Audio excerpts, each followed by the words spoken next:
रुक गया है या वो चल रहा है, रुक गया है या वो चल रहा है, हमको सब पता चल रहा है। रुक गया है या वो चल रहा है, हमको सब पता चल रहा है। उसने शादी भी की है किसी से, गांव में और क्या चल रहा है।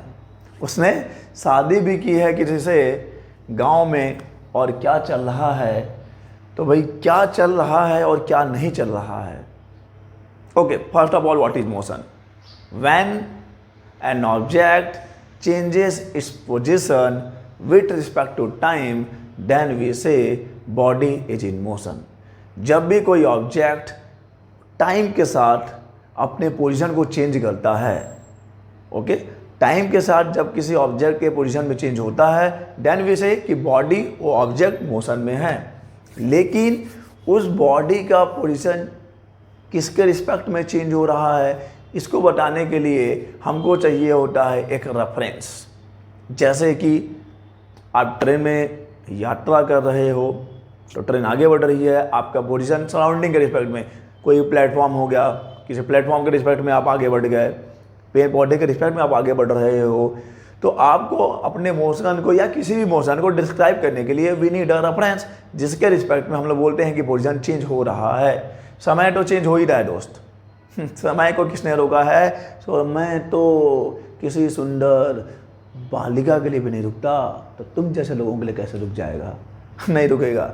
ओके, तो समय तो चल ही रहा है, लेकिन आपका पोजीशन किसके रिस्पेक्ट में चेंज होगा, उसके लिए आपको एक रेफरेंस चाहिए होता है। एक रेफरेंस चाहिए होगा। डे टू डे लाइफ में हम लोग जनरली अर्थ को रेफरेंस मान लेते हैं और हम लोग ये देखते हैं कि चलो यार अर्थ तो रेस्ट में है, उसके रिस्पेक्ट में अर्थ पे रेस्ट में है, तो अर्थ पे जो भी चीज़ें हैं, जो निर्जीव चीज़ें हैं, पेड़ हो गया, पौधा हो गया, दीवार हो गया, पत्थर हो गया, ये सब उसके रिस्पेक्ट में हम लोग बोलते हैं कि पोजीशन चेंज हो रहा है, तो then we say body is in motion. लेकिन no, the interesting fact is कि इस यूनिवर्स में कोई भी चीज़ एब्सोल्यूट रेस्ट में नहीं है। यहाँ पर ना तो कोई एब्सोल्यूट रेस्ट नाम का कोई चीज़ है, ये एब्सोल्यूट ना तो कोई रेस्ट होता है और न ही यहाँ पर कोई एब्सोल्यूट मोशन नाम का कोई चीज़ है। इसको समझना जरूरी है। बिल्कुल आज का हमारा टॉपिक है फ्रेम ऑफ रेफरेंस, लेकिन उसको समझने के लिए ये जान लेना जरूरी है कि इस यूनिवर्स में एब्सोल्यूट रेस्ट और एब्सोल्यूट मोशन नाम का कोई चीज़ नहीं होता। ये जो वर्ड एब्सोल्यूट है ये एग्जिस्ट ही नहीं करता, बिल्कुल एग्जिस्ट नहीं करता। कैसे? चलिए देखते हैं। Let me and my friend mister James Bond, that is myself. Okay, ठीक है।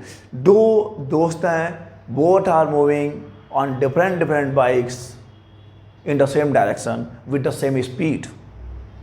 ये भी 100 किलोमीटर पर आवर से है, ये भी 100 किलोमीटर पर आवर से है, लेकिन ये जो 100 किलोमीटर पर आवर है ये तो दोनों की स्पीड है with respect to ground, with respect to अर्थ।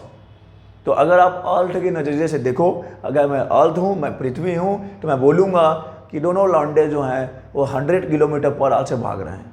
लेकिन चलो यहाँ पर अब मैं अर्थ के रिस्पेक्ट में बात ना करके उन दोनों लौंडों के रिस्पेक्ट में बात करूँ। वो जो दोनों लड़के हैं, हो सकता है एक लड़का एक लड़की भी हो, क्या फ़र्क पड़ता है? मोशन को फ़र्क नहीं पड़ता कि लड़का है कि लड़की है, ठीक है। ये भी 100 किलोमीटर पर आवर पे है, ये भी 100 किलोमीटर पर आवर पे है, तो दोनों को क्या जो पोजीशन है एक दूसरे के रिस्पेक्ट में चेंज नहीं हो रहा, दोनों एक साथ। तो जहाँ जहाँ चलेगा मेरा साया साथ होगा। Okay, so both are moving in the same direction with the same speed, तो एक दूसरे के रिस्पेक्ट में उनका पोजीशन चेंज नहीं हो रहा है।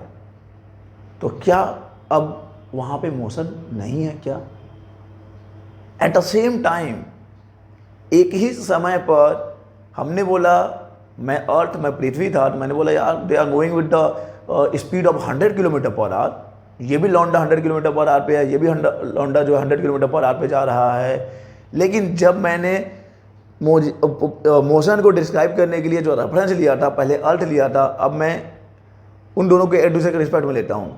इस लौंडे का पोजीशन या इस लौंडे का पोजीशन एक दूसरे के रिस्पेक्ट में चेंज नहीं हो रहा।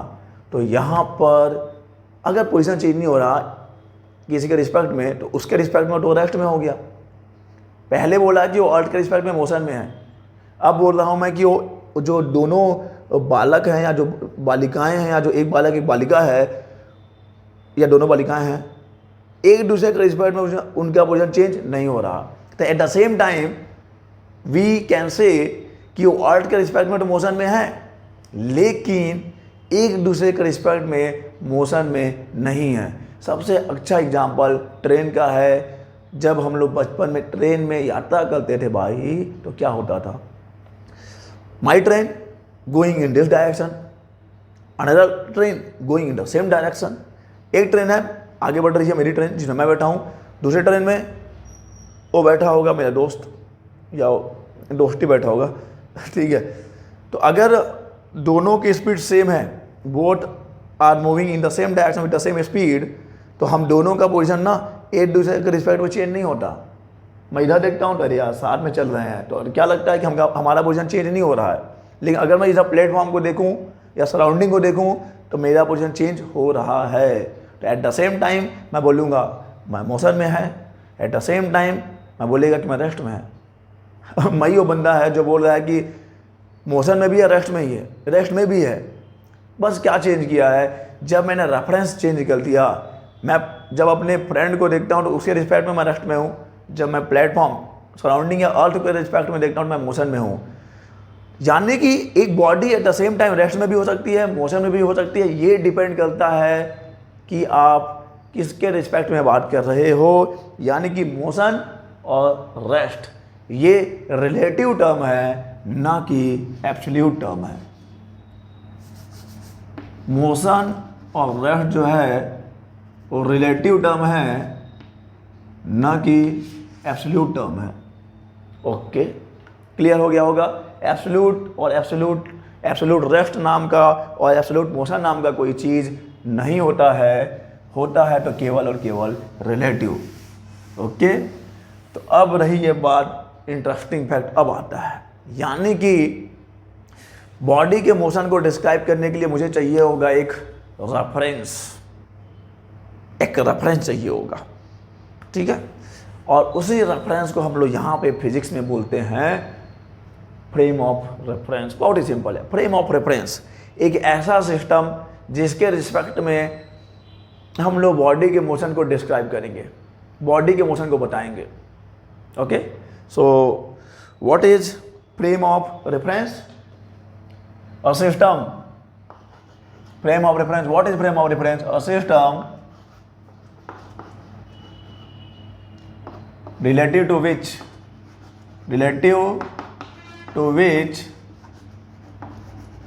we describe the motion of the body. The motion of the body, that is known as frame of reference. A system related to which we describe the motion of the body, that system is known as frame of reference. Simple है। तो frame of reference, अब देखिए ये frame of reference आप कुछ भी ले सकते हो, पत्थर को ले सकते हो, किसी बड़े से टावर को ले सकते हो, नदी नाला झील झरना, किसी पर्सन को भी ले सकते हो। तो जिसके रिस्पेक्ट में आप बॉडी के मोशन को डिस्क्राइब कर रहे हो वही आपका फ्रेम ऑफ रेफरेंस होगा, वही आपका फ्रेम ऑफ रेफरेंस होगा। लेकिन हम लोग बात कर रहे हैं फिजिक्स की, तो यहाँ पे हम लोग को क्या करना है, पढ़ना है। तो हम लोग यहाँ पर सबसे सिंपल जो हमारा फ्रेम ऑफ रेफरेंस होगा वो हम लोग ले लेते हैं 3 mutual perpendicular axis. 3 mutual perpendicular axis, ये रहा आपका 3 mutual perpendicular axis. This is X, this is Y and this is Z, and this is the origin. O मूल बिंदु है। हिंदी मीडियम वाले बच्चे भी ध्यान दें, कोई दिक्कत नहीं है। एक्स वाई जेड, ये मैं क्या बना रहा हूँ, मैं कार्टेशियन कोऑर्डिनेट बना रहा हूँ। कार्टेशियन कोऑर्डिनेट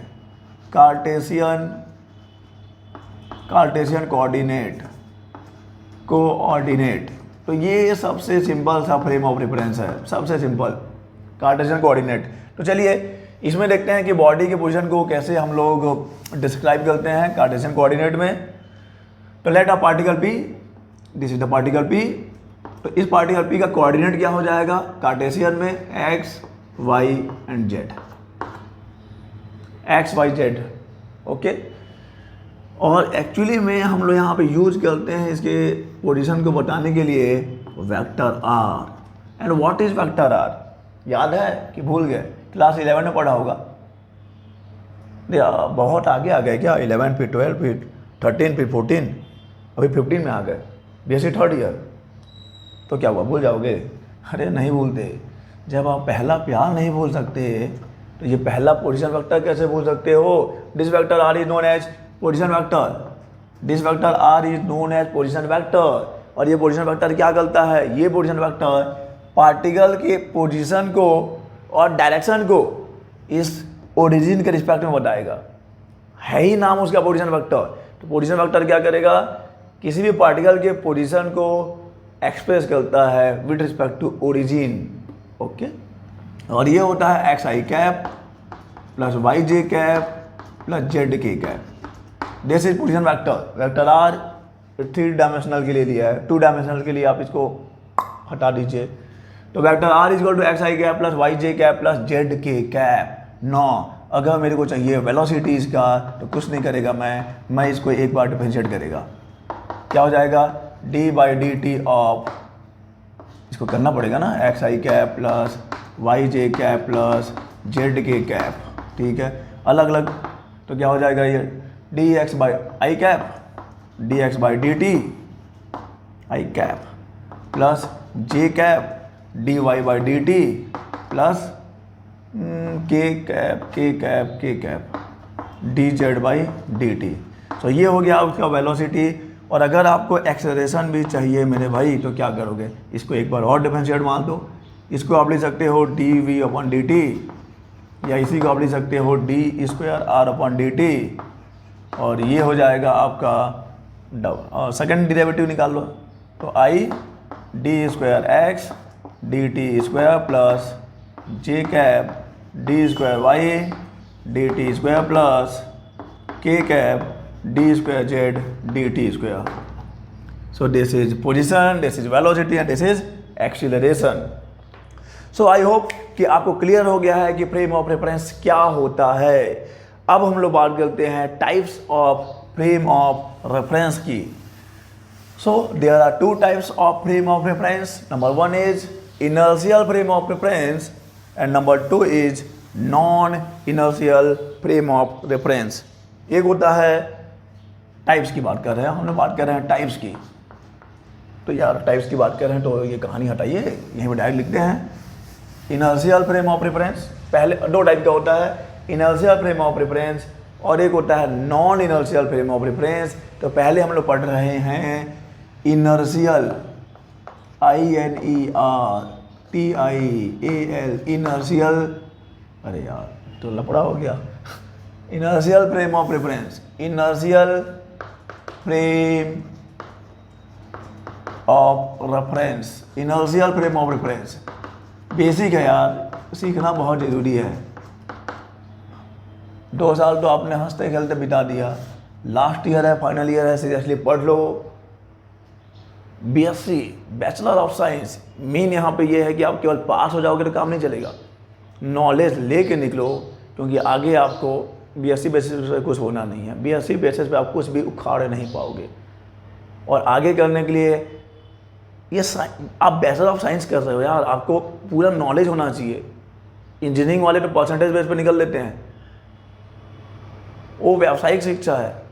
लेकिन ये जो है ना, ये एक्चुअली में आपको साइंस के फील्ड में, साइंस में आपको मीन्स विद्वान बनाने का ये कोर्स है, बोलना चाहिए। तो यहाँ पे नॉलेज ही चलेगा, नॉलेज आपको लेना पड़ेगा। 2 साल जो किया सो किया, और फिर पढ़ ले मेरे भाई, अब पढ़ना चालू कर। इनर्शियल फ्रेम ऑफ रेफरेंस, देखते हैं ये इनर्शियल फ्रेम ऑफ रेफरेंस क्या होगा। तो all frame of references, all frame of references in which Newton's law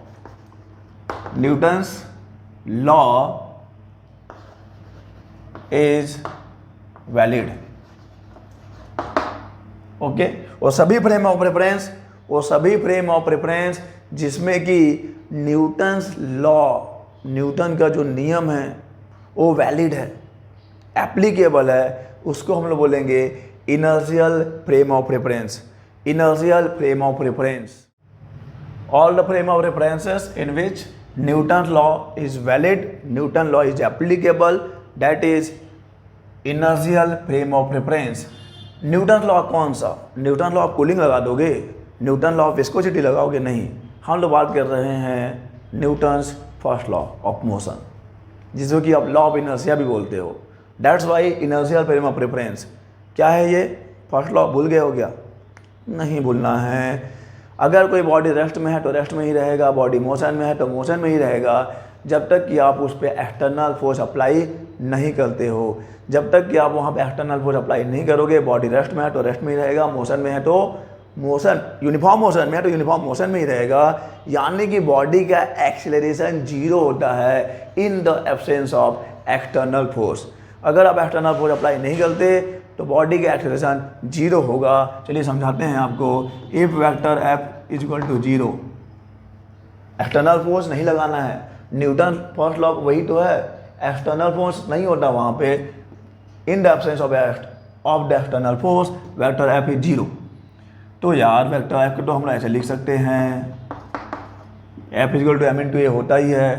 तो यहाँ से एम तो जीरो होगा नहीं, मास तो जीरो है नहीं, तो किसको जीरो होना पड़ेगा? इसको जीरो होना पड़ेगा। यानी कि अगर फोर्स नहीं है तो एक्सेलरेशन जीरो होगा, और यही है इनर्शियल फ्रेम ऑफ रेफरेंस।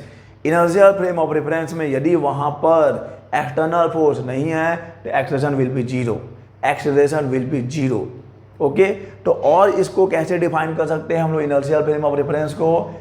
ऐसे फ्रेम ऑफ रेफरेंस जो कि रेस्ट में है, ऐसे फ्रेम ऑफ रेफरेंस जो कि रेस्ट में है, या तो they are moving with uniform speed, uniform velocity.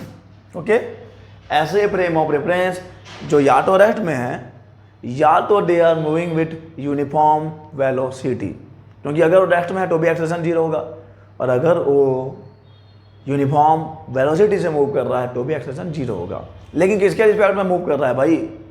अभी तो बताया आपको कि मोशन को आपको किसी दूसरे के रिस्पेक्ट में ही तो बनाना है उसके लिए। यानी कि हम लोग, अगर आपके पास एक फ्रेम ऑफ रेफरेंस है जो कि रेस्ट में है, या तो वो frame of reference uniform motion में है, तो उसके रिस्पेक्ट में जो उस फ्रेम ऑफ रेफरेंस के रिस्पेक्ट में जो फ्रेम ऑफ रेफरेंस होगा वो भी क्या होगा? अगर वो रेस्ट में है या वो भी यूनिफॉर्म मोशन में है तो उसको भी हम लोग इनर्शियल फ्रेम ऑफ रेफरेंस बोलेंगे। यानी कि चलो मेरे पास दो फ्रेम ऑफ रेफरेंसेस हैं। ओके, तो let consider we have two frame of references. हम लोग इनर्शियल फ्रेम ऑफ रेफरेंस ही पढ़ रहे हैं, मेरे को लार्जर एरिया चाहिए होगा, that's why I am going to मिटाइंग this heading. So inertial frame of reference के लिए चलिए मान लीजिए आपके पास ये रहा एक फ्रेम ऑफ रेफरेंस। कलर इसको येलो ले लेता हूं मैं, ठीक है। तो ये हो गया x, ये हो गया y और ये हो गया z, x y z। Okay, ये इसका O हो गया। सो this is frame of reference S। चलिए मान लीजिए इस फ्रेम ऑफ रेफरेंस के रिस्पेक्ट में एक पॉइंट इधर पे कहीं है, इसका पोजीशन मैं बोल रहा हूँ P x y z। P X Y Z is the position of that particle है, कोई सा पार्टिकल हो सकता है, ऑब्जेक्ट हो सकता है, जिसका पोजीशन है एक्स वाई जेड, और ये पोजीशन है, पोजीशन वेक्टर जो है this is the position vector, जिसको आपने बोल दिया vector R dash. This is vector R dash. Vector R dash is the position vector of point P of particle P with respect to this frame of reference. S जो frame of reference है उसके respect में। Okay, तो ये हो जाएगा आपका एक फ्रेम ऑफ रेफरेंस। अब चलिए एक और भी फ्रेम ऑफ रेफरेंस है मेरे पास, सेकेंड फ्रेम ऑफ रेफरेंस है जो कि है एस डैश। अब एस डैश और एस डैश क्या है? अच्छा, ये तो एक फ्रेम ऑफ रेफरेंस हो गया S. We have second frame of reference S dash which is moving with the uniform velocity v। तो मान लो कि, अच्छा चलो क्या क्या बता रहा हूँ मैं, वी हैव एक फ्रेम ऑफ रेफरेंस एस हो गया। ओके, और इस फ्रेम ऑफ रेफरेंस एस के रिस्पेक्ट में ये जो पार्टिकल है उसका पोजीशन एक्स वाई जेड है, और जो पोजीशन वेक्टर है ये वेक्टर आर है। ठीक है. Now we have the second frame of reference s dash, and this frame of reference s dash is moving with the uniform velocity v with respect to this frame of reference. Second frame of reference अभी बनाया नहीं है, बनाने वाले हैं अभी. Second frame of reference यहाँ पे है, चलो बना ही देते हैं. तो मैं यहाँ पे, आप सेकेंड फ्रेम ऑफ रेफरेंस को ले लीजिए. तो कलर से निकलते हैं, कर देते हैं, क्या दिक्कत है. तो चलो ये हो गया मेरा. कैसे भी बना सकते हो आप, कोई इसमें ज़बरदस्ती नहीं है. ये हो गया एक्स डैश, ये हो गया वाई डैश, ये हो गया Z dash, and this is O dash, this is O dash. So and this is S dash, this is S dash. Second frame of reference, and that second frame of reference is moving with the uniform speed v with respect to this frame of reference. Clear. अब देखिए क्या हो रहा है. आपको ये मान लेना है कि लेट एट टाइम, अच्छा इवेंट के टाइम को, इसके लिए इवेंट के टाइम को t ले लीजिए, इसके लिए इवेंट के टाइम को t डैश ले लो. एक क्षण लेना पड़ेगा आपको. तो मान लो वो क्षण जो है यहाँ पे t और यहाँ पे t डैश है. तो मैं बात कर रहा हूँ इनिशियली जो है t equal to T dash equal to 0 पे दोनों जो है o और o डैश कोइंसाइड कर रहे थे. जो इनिशियल टाइम था, इनिशियल टाइम जो प्रारंभिक अवस्था थी, प्रारंभिक अवस्था में o और o डैश दोनों एक साथ एक के ऊपर एक थे, कोइंसाइड कर रहे थे. अब समय बदल गया है. समय बदलने के बाद ये तो रेस्ट में ही था, ये after time T, after time T ये किधर को पहुंच गया, ये पहुंच गया यहाँ पर. यानी कि अगर मैं बात करूँ इस वाले डिस्टेंस की, ये तो ये कितना है, दिस इज हो जाएगा v इंटू टी. वैक्टर के फॉर्म में लिखना है तो ऐसे लगा दो, v into T, O dash v into T. Distance है नहीं है, डिस्टेंस कैसे निकालोगे आप, स्पीड इंटू टाइम. अगर वेक्टर के फॉर्म में बात करना है तो आपको वेक्टर यूज करना होगा, vector v into T. Okay. So अब मैं क्या करूं कि इसको इससे मिला देता हूं. और ये एक्चुअली में है क्या, मिलाया नहीं है, ये एक्चुअली में r डैश है. r dash, what is vector r dash. Vector r dash क्या है, vector r dash actually the position vector of the same particle but with respect to the frame of reference s dash. Basic है ये जो आप chapter पढ़ रहे हो, relativity.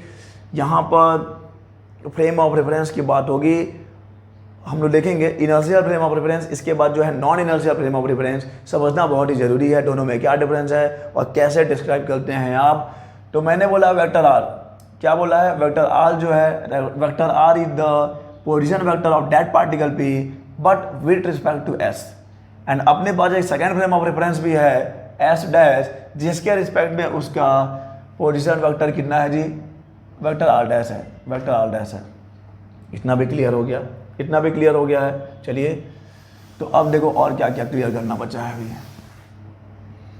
ये रेस्ट में है दोस्त, ये रेस्ट में है, या हो सकता है यूनिफॉर्म मोशन से. अभी तो फिलहाल आप इसको रेस्ट में ही लो. और इसके रिस्पेक्ट में ये जो सेकंड फ्रेम ऑफ रेफरेंस है, ये v वेलोसिटी से मूव कर रहा है. ये पार्टिकल p देखिए वहाँ पे. तो अब मैं यहाँ पे अप्लाई करने वाला हूँ कौन से ट्रायंगल में, मैं ले लेता हूँ एक वेक्टर ट्रायंगल ले लेता हूँ. वेक्टर ट्रायंगल, वेक्टर ट्रायंगल ले लिया है मैंने, कौन सा, o ले लिया, o डैश ले लिया, p ले लिया. तो यहाँ पे अगर मैं vector law triangle law of vector addition लगा दूँ, triangle law of vector addition, triangle law of vector addition, नाम सुना है ना, बिल्कुल सुना होगा यार, लेकिन उस समय ध्यान नहीं दिया होगा. क्या ही काम आएगा ज़िंदगी में, सब काम आता है, वक्त पे सब काम आता है. वेक्टर लॉ ऑफ एडिशन ये क्या होता है, this is first vector, this is the second vector, they both are in the same direction. तो इसको आप ले सकते हो कि o और o dash, vector o dash plus vector कौन सा, वेक्टर o डैश p, ये मिलके बना देंगे. The resultant is given by this vector but in opposite order, but in opposite order. ये हो जाएगा OP. So o dash is vector VT plus vector O dash P, this is vector R dash is equal to this is vector R. So what is vector R dash? Vector R dash is equal to vector R minus V T. Okay, vector R dash is equal to vector R minus V T. Okay, so this is the relation between the position vectors of the S dash frame, position vector of the S frame. चलिए आगे करते हैं और अभी सवाल करेंगे आगे. इसको एक बार ही हम लोग डिफरेंशिएट करते हैं, एक बार ही हम लोग डिफरेंशिएट कर लेते हैं.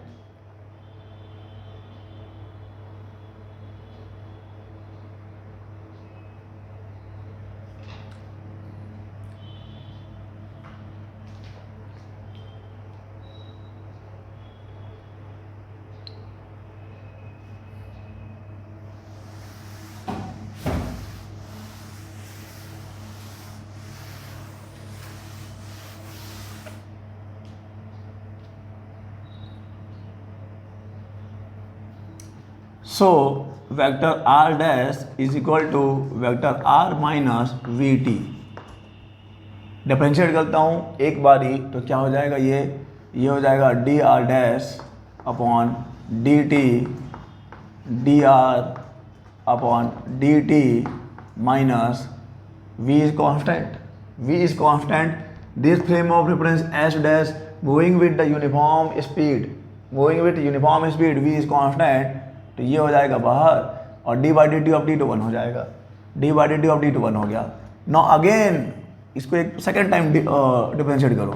सो D R D T square is equal to this is dash D square R upon D T square, D square vector R dash D T square. ये क्या है और ये क्या है? This is the second derivative of the position vector. लेकिन किसके लिए है? ये एच डैश के लिए है, तो ये एक्चुअली में है तो acceleration he. Second derivative of the position is acceleration. Second derivative of the acceleration is second derivative of the position is acceleration. तो ये वहाँ का एक्सीलरेशन है और ये यहाँ का एक्सीलरेशन है और ये है पॉइंट टू बी नोटेड कि अगर एक फ्रेम ऑफ रेफरेंस रेस्ट में है तो उसके रिस्पेक्ट में जो फ्रेम ऑफ रेफरेंस होगा, जो यूनिफॉर्म वेलोसिटी से आगे बढ़ रहा है, ओके, तो इन दोनों ही केसेस में जो पार्टिकल है उसका एक्सेलेरेशन सेम होगा. The acceleration will be same. यानी कि इस पार्टिकल का एक्सेलेरेशन अगर यहाँ पे 0 है तो इसके लिए भी 0 होगा. अगर एस के लिए, इस एस फ्रेम के लिए इस पार्टिकल का एक्सेलेरेशन 0 है तो एस डैश के लिए भी एक्सेलेरेशन 0 होगा. और अगर इसके रिस्पेक्ट में एक्सेलेरेशन ए है तो इसके रिस्पेक्ट में भी एक्सेलेरेशन सेम ही होगा. सो this is inertial frame of reference. Inertial frame of reference clear है. नेक्स्ट पढ़ते हैं non inertial frame of reference. और जब आप रिलेटिविटी की बात करोगे तो वहां पर non inertial frame of reference ही आता है. ओके, तो चलो देखते हैं non inertial frame of reference. Non inertial frame of reference. Non-inertial frame of reference. Okay, so all the frames in which Newton's law is not valid. Newton's law is not valid, applicable नहीं होगा. Okay, तो ऐसे frames को आप बोलोगे non inertial frame of reference. All the frame of reference in which Newton's law is not valid. Newton's law जिसमें applicable नहीं है वो होता है non inertial frame of reference. In other words you can say कि जो accelerated and rotatory frame of references, जो accelerated और रोटेटरी फ्रेम ऑफ रेफरेंस हैं वो होते हैं non inertial frame of reference. Simple सा कॉन्सेप्ट. जिसमें न्यूटन लॉ वैलिड नहीं है, एप्लीकेबल नहीं है, वो नॉन इनर्शियल है. और ऐसे वाले में क्या होगा, या तो एक्सेलरेटेड होगा या तो रोटेटरी होगा. एक्सेलरेटेड एंड रोटेटरी और भी आप यूज कर सकते हो और. अगर एक्सेलरेटेड फ्रेम ऑफ रेफरेंस है तो वो non inertial frame of reference है. अगर रोटेटरी फ्रेम ऑफ रेफरेंस है तो वो भी क्या है, तो वो भी non inertial frame of reference होगा, वो भी non inertial frame of reference होगा।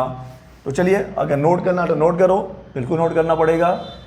चलिए देखते हैं। चलो मान लो कि मेरे पास दो फ्रेम ऑफ रेफरेंस है, एक है एस, ये रहा मेरा frame of reference, this is X, this is Y, this is Z, this is O, X Y Z, ठीक है, this is X Y Z, X Y Z, और ये हो गया, ये फिलहाल अभी रेस्ट में है, ये रेस्ट में है, इसको एस नाम दे दो आप।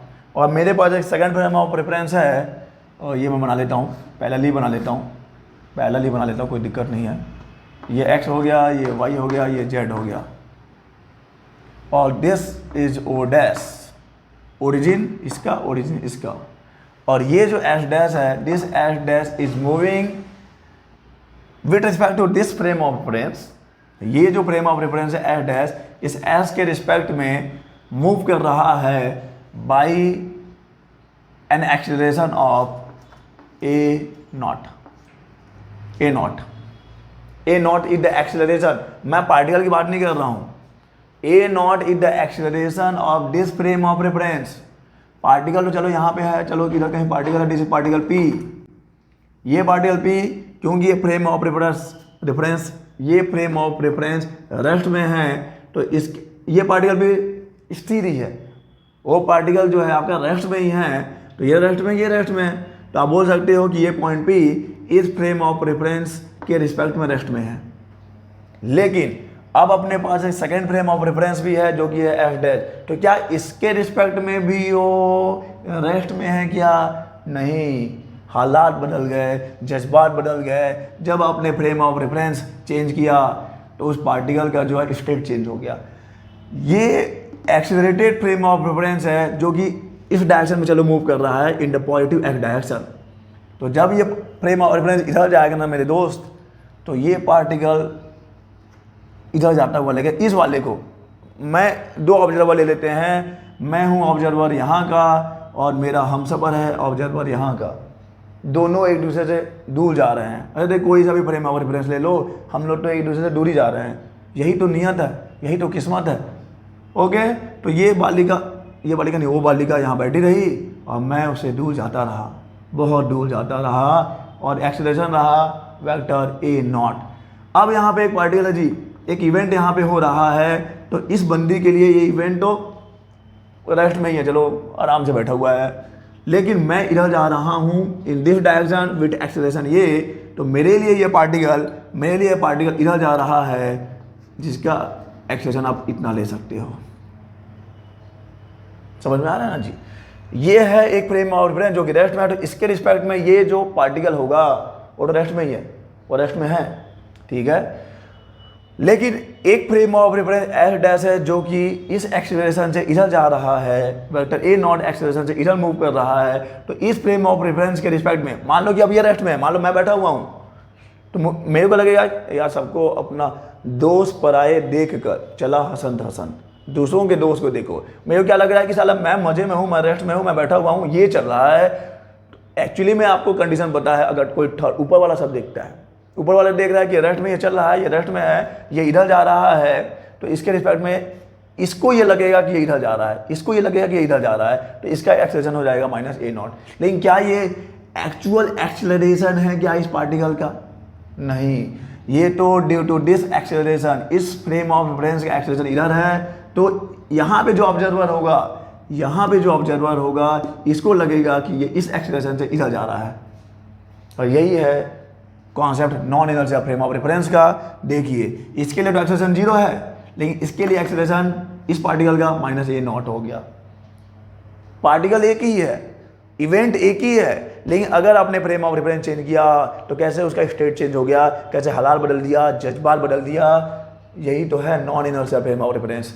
और जब ये एक्सेलरेटेड फ्रेम ऑफ रेफरेंस है तो ये हो जाएगा non inertial frame of reference. अब एक चीज़ और याद रखना है, ये फ्रेम ऑफ रेफरेंस है, इसके रिस्पेक्ट में ये रेस्ट में है, या हो सकता है कि पार्टिकल यूनिफॉर्म वेलोसिटी से मूव भी कर रहा हो। अगर उस पार्टिकल का वेलोसिटी यूनिफॉर्म होगा इसके रिस्पेक्ट में, तो भी वहाँ पे कोई फोर्स नहीं लगेगा, uniform motion means no force. लेकिन इस पार्टिकल के लिए, सॉरी, इस फ्रेम ऑफ रेफरेंस के लिए उसका एक्सेलरेशन है माइनस ए नॉट, यानी कि इसके लिए मैं यहाँ बैठा था तो मेरे लिए वहाँ पे कितना फोर्स लगेगा, we know that M A naught, इतना फोर्स लगेगा, माइनस ले लेते हैं डायरेक्शन, ठीक है। माइनस क्या बता रहा है, माइनस बता रहा है कि ये फ्रेम ऑफ रेफरेंस तो इधर जा रहा है लेकिन इस पे फोर्स ऐसा लग रहा है। तो क्या ये एक्चुअल फोर्स है क्या? नहीं, ये एक भ्रम है, एक धोखा है, एक छल है, और दैट्स वाई इसको बोलते हैं हम लोग factitious force. Factitious force Hindi में बोलते हैं छदम बल। छदम बल छल वाला बल है दोस्त, छल वाला बल है। मैं चल रहा हूँ, मैं एक्सेलरेट हो रहा हूँ तो मेरे को लग रहा है कि साला इस पे ना इतना फोर्स लग रहा होगा, minus M vector A naught. लेकिन यहाँ पे जो बंदी बैठी थी उसके लिए वहाँ पे कोई फोर्स नहीं है, कोई हलचल नहीं है। तो इस फ्रेम ऑफ रेफरेंस का जो एक्सेलरेटेड मोशन है उसकी वजह से आपको यहाँ पे भ्रम होगा कि यहाँ पे फोर्स लग रहा है, और जो लग रहा है और होता नहीं है वो भ्रम है, वो छल है, वो छलावा है, और उसको बोलते हैं स्यूडो फोर्स भी बोल सकते हो आप, स्यूडो फोर्स। तो इसको बोलेंगे फैक्टिशियस फोर्स। तो ये था कॉन्सेप्ट इनर्शियल और non inertial frame of reference का। इनर्शियल फ्रेम ऑफ रेफरेंस जिसमें कि न्यूटन लॉ एप्लीकेबल है, वो सभी फ्रेम ऑफ रेफरेंस जो कि या तो रेस्ट में है या तो यूनिफॉर्म मोशन से मूव कर रहे हैं, they are inertial frame of reference. Non inertial frame of reference वो फ्रेम ऑफ रेफरेंस है जो कि जिसमें कि न्यूटन लॉ एप्लीकेबल नहीं है, और ये जहाँ पे एक्सेलरेटेड फ्रेम ऑफ रेफरेंस होगा या रोटेटरी फ्रेम ऑफ रेफरेंस होगा वो होगा non inertial frame of reference. Clear? Okay.